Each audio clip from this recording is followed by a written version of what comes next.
Hey guys, कैसे हैं आप लोग। तो नेक्स्ट आपके पास जो क्वेश्चन आ रहा है, दिस इज फ्रॉम योर नवंबर 2024। तो ये एक हमारी सीरीज चल रही है जहां पर मैं आपको most important new types of sums वहां पर कवर कर रहा हूं और जो लोगों की मैक्सिमम क्वेरीज हैं उन क्वेरीज को यहां पर हम कवर कर रहे हैं। तो जो मोस्ट इंपॉर्टेंट क्वेश्चन है वो यहां पर कवर हो रहे हैं। और जिसको भी यहां पर मेरे कोई भी मटेरियल आपको चाहिए तो ऑलरेडी मेरे टेलीग्राम चैनल पे अवेलेबल है।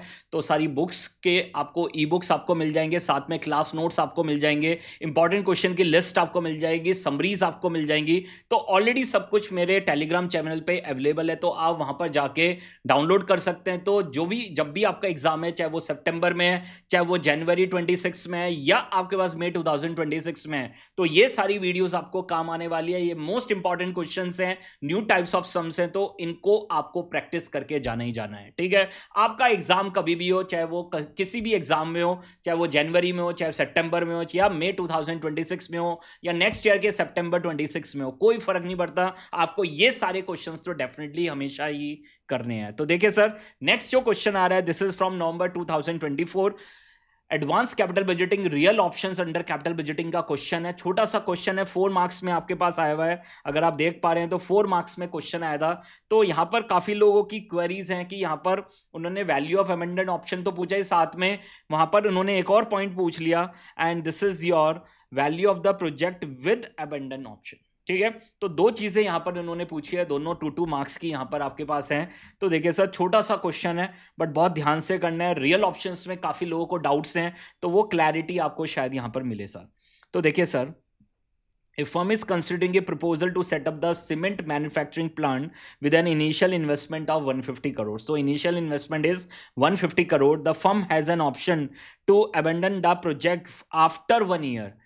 तो वो 1 साल के बाद अबेंडन करेंगे by selling it to the competitor by 100 crore. तो सेलिंग कर रहा है, बाय सेलिंग, याद है ना ऑप्शंस के अंदर जब अंडरलाइंग एसेट वहां पर क्या हो रही हो, सेल हो रही हो, तो this is the case of put option. तो ये किसका केस बन गया सर? Put option. और एक्सरसाइज प्राइस कितना हो गया आपके पास? 100 CR सर। तो exercise price is your 100 CR। तो ये आपके पास पुट ऑप्शन का केस बन गया, देख लीजिए।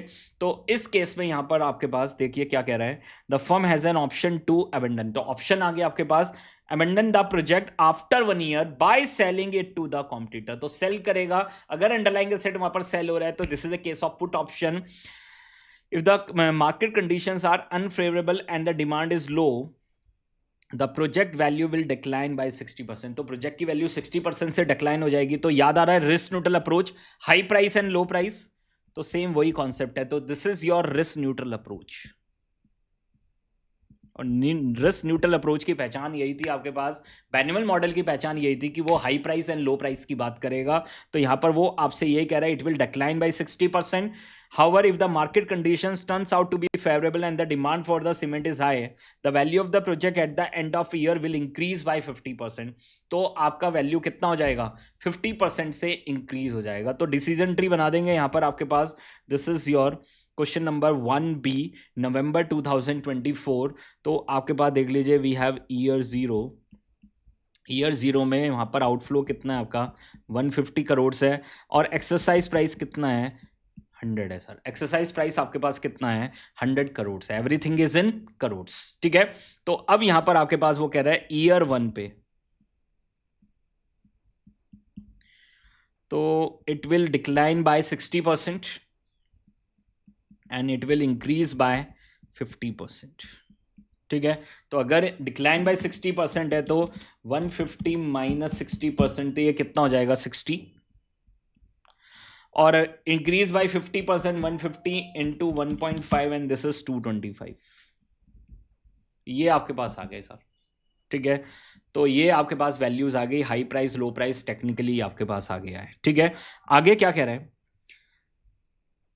Given that the risk free rate of interest is 8%, what will be the value of the abandon option? Abandon option की वैल्यू निकालनी है, the value of the project with abandonment options. तो दोनों चीजें हमें कैलकुलेट करनी है, बहुत ध्यान से हमें कैलकुलेट। तो हमें यहाँ पर रिस्क न्यूट्रल प्रोबेबिलिटीज को कैलकुलेट करना पड़ेगा। We need to calculate the risk neutral probability. तो probability of high price and probability of low price, वही हमें यहाँ पर कैलकुलेट करनी पड़ेगी सर। ठीक है, तो ये अगर P है तो ये क्या हो जाएगी? 1 माइनस पी हो जाएगा। ये आपके पास क्या हो जाएगा? 1 minus P, and this is a case of put option. Put option में क्या चलता है, x माइनस एक्स, ठीक है। तो याद आ रहा है रेस न्यूट्रल अप्रोच, तो पहला स्टेप यही था, calculate the value of option at expiry, at high price and at low price, ठीक है। तो ये पुट ऑप्शन है, तो यहां पर आपकी वैल्यूएशन कितनी होगी, तो ऑप्शंस के पे ऑफ निकाल देंगे, and this is x minus x, ठीक है। x माइनस एक्स 100 माइनस 60 तो 40 आ जाएगी, और x माइनस एक्स देख लीजिए, दिस इज 220, 100 माइनस 225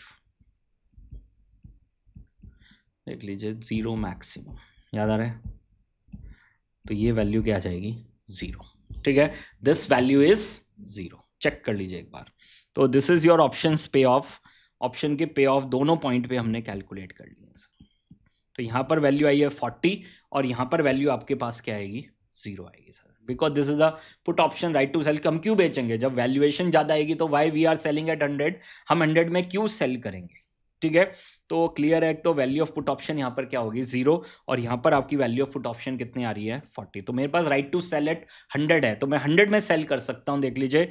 तो what is the value at the end, value at the end आपके पास आ गई। तो अब मुझे बस यहाँ पर दो चीजें कैलकुलेट करनी है, what is the probability of high price and probability of low price, या प्रोबेबिलिटी ऑफ वहां पर आपके पास वैल्यू आपकी इंक्रीज होगी उसकी प्रोबेबिलिटी, और वैल्यू डिक्रीज होगी उसकी प्रोबेबिलिटी। तो अब उसको करने के दो तरीके हैं आपके पास, जो हम सिंपल फॉलो करते थे। This is the probability of, this is the probability of high demand,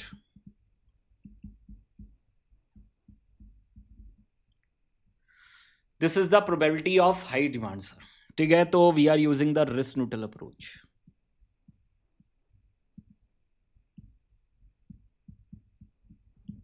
we are using the risk neutral approach. Check कर सकते हैं sir, if you have any doubt, कोई भी पॉइंट है तो आप पूछ सकते हैं, आप मुझे चैट बॉक्स में लिख सकते हैं, आपकी कोई भी क्वेरी है इस क्वेश्चन को रिलेटेड, या आपको लगता है कोई भी क्वेश्चन आपको डिफिकल्ट लग रहा है और आपको लगता है कि उस क्वेश्चन में ये कैची पॉइंट है, ये मेन पॉइंट है, इसका कॉन्सेप्ट समझ में नहीं आ रहा है, तो डेफिनेटली आप मुझे वहाँ पर चैट बॉक्स में लिख सकते हैं, और मैं डेफिनेटली आपके आंसर्स करूँगा वहाँ पर, ठीक है। तो देखिए, this is the probability of high demand, high demand की प्रोबेबिलिटी निकालनी है। तो दो तरीके हैं जो हमने सीखा था, current market price 1 plus R raise to the power N minus low price divide by high price minus low price. एक तरीका तो ये है, ठीक है। तो करंट मार्केट प्राइस आपका कितना है, 150 है ना, current market price is 150, 8% power 1 minus low price आपके पास कितना है 60, एंड हाई वैल्यू आपके पास कितना है 225 माइनस 60, तो तब भी आ जाएगा आंसर सर, पी की वैल्यू आपके पास आ जाएगी। So this is 150 into 1.08, 150 into 1.08 minus 60. This is 102 divided by 225 minus 60, and this is 165. Your answer will be,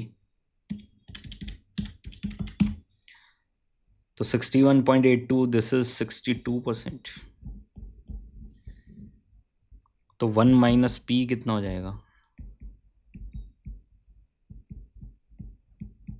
38%, ठीक है। और करके लिख लो, एक और तरीका है, तो risk neutral probability, risk free rate is 8%, ठीक है। तो P इंटू देख लीजिए, तो हाई जाने का देख लीजिए, हाई की हम कैलकुलेट कर रहे थे, तो P इंटू हाई जाने की प्रोबेबिलिटी, अब प्राइस, अब देख लीजिए कितना जाने की, देख लीजिए प्रोबेबिलिटी इंटू 50%, 50% वो अब जा सकता है, साथ में दूसरी तरफ आपके पास 1 माइनस पी कितना नीचे जा सकता है, माइनस 60%, ठीक है। तो दोनों में से कोई भी तरीका फॉलो कर सकते हैं, हमने मैक्सिमम ये वाला तरीका फॉलो किया हुआ है अपनी क्लासेस में, और इसको भी हम फॉलो कर सकते हैं। These are risk neutral probabilities, तो वहाँ पर रिस्क फ्री रेट से हम उसको क्या करते हैं, इक्विवेलेंट करते हैं। तो this is the probability of, देख लीजिए, probability of price will be high, या वैल्यू विल बी हाई और द हाई डिमांड, ठीक है। तो इनटू उसके ऊपर जाने की, देख लीजिए कितना वो ऊपर जा सकता है, देख लीजिए 50%, और कितना नीचे जा सकता है 60%, और उसकी प्रोबेबिलिटी क्या हो जाएगी 1 माइनस पी, ठीक है। तो ये आपके पास देख लीजिए, this is the second way to calculate the probability. तो 0.08 is equal to 0.50 P minus 0.60, and this is minus minus plus हो जाएगा, प्लस 0.60 पी, ठीक है सर। तो P आपके पास कितना आ जाएगा, कर देंगे कैलकुलेट। तो ये 0.6 है P, और ये 0.5 है, और ये 0.6, और ये हो जाएगा 0.68 इज इक्वल टू 1.10 P। तो P कितना हो जाएगा, 0.68 डिवाइड बाय 1.10। देखना answer will be the same, answer will be the same. तो दिस इज 0.6182, तो 0.62 ले लेंगे सर, और 62%। तो 1 माइनस पी कितना हो जाएगा, 38%। तो ये काफ़ी लोगों को ये पॉइंट नहीं पता है, और काफ़ी क्वेरीज इससे रिलेटेड लोग पूछ रहे हैं, और इसलिए ये क्वेश्चन मैंने कवर किया। छोटा सा क्वेश्चन है, बट हो सकता है एग्जाम में आपके पास इससे रिलेटेड और भी क्वेश्चंस हैं जो हमने क्लास में कवर किए हुए हैं। तो डेफिनेटली आप इस टाइप का क्वेश्चन जरूर करके जाना। This is the most important question. अगर मैं real option under capital budgeting में बात करूं तो risk neutral approach is one of the most important point जो वो एग्जाम में आपसे पूछ सकते हैं। ठीक है, किसी भी लेवल का वो वहां पर क्वेश्चन ड्राफ्ट कर सकते हैं। तो अब निकाल देंगे sir expected value of option at expiry,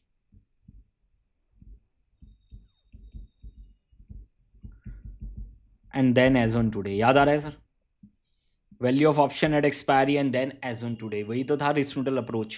ठीक है, तो एक्सपेक्टेड वैल्यू, हम वैल्यू ऑफ ऑप्शन निकाल चुके हैं already. We are already calculated the value of option 40 and this is 0। तो आ जाएगा आपके पास आंसर। तो देख लीजिए, P into 0 plus 1 minus P into 40। ठीक है, तो what is the expected value of option at expiry and this is your pay off at year 1। ठीक है, तो how much is the value, this is, ये कितना था 62%, और ये कितना था 38% इंटू 40। तो 40 इंटू 38%, दिस इज 15.2। तो this is value, this is the value of put option at expiry and then as on today. यही था ना रिस्क न्यूट्रल अप्रोच। तो value of option, value of abandon option as on today. ठीक है, तो ध्यान रखना value of abandon option as on today निकाल देंगे सर।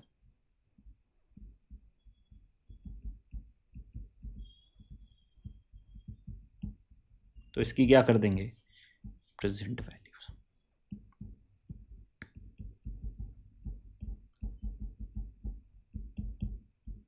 आ जाएगी sir. 15.2 divide by 1.08, this is 14.07।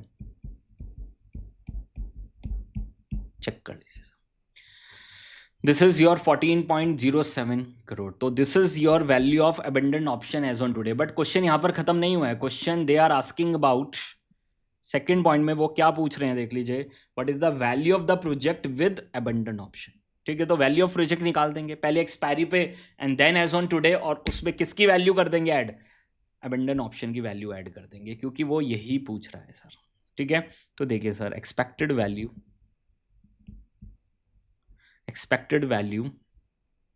of the project without abandon option। पहले विदाउट निकाल लेते हैं, फिर विद निकाल देंगे। विदाउट abandon ऑप्शन,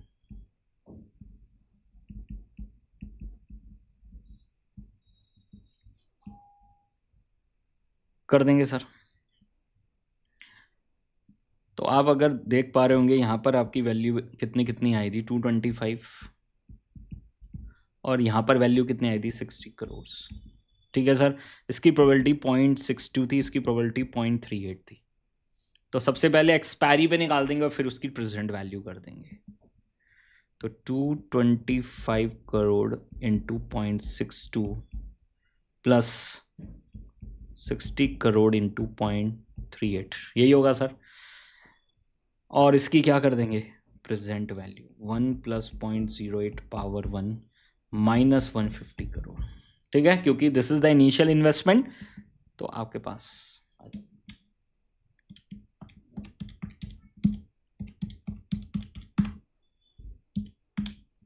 तो this is 162.3 divide by 1.08, this is 1, एक बार चेक कर लेते हैं, 225 into 0.62, 225 into 0.62 and 60 into 0.38। 162.3 divided by 1.08.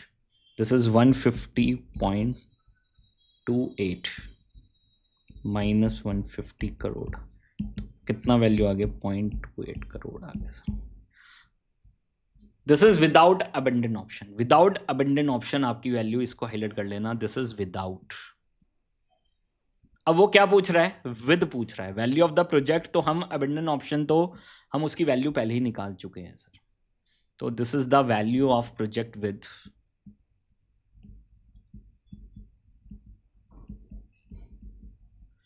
तो भले ही ये क्वेश्चन 4 मार्क्स में आया हुआ है, बट आपको भी दिख रहा होगा कि टाइम कंज्यूमिंग है और कॉन्सेप्चुअली आपको वहां पर टाइम लगेगा सर. तो value of project with abandon option.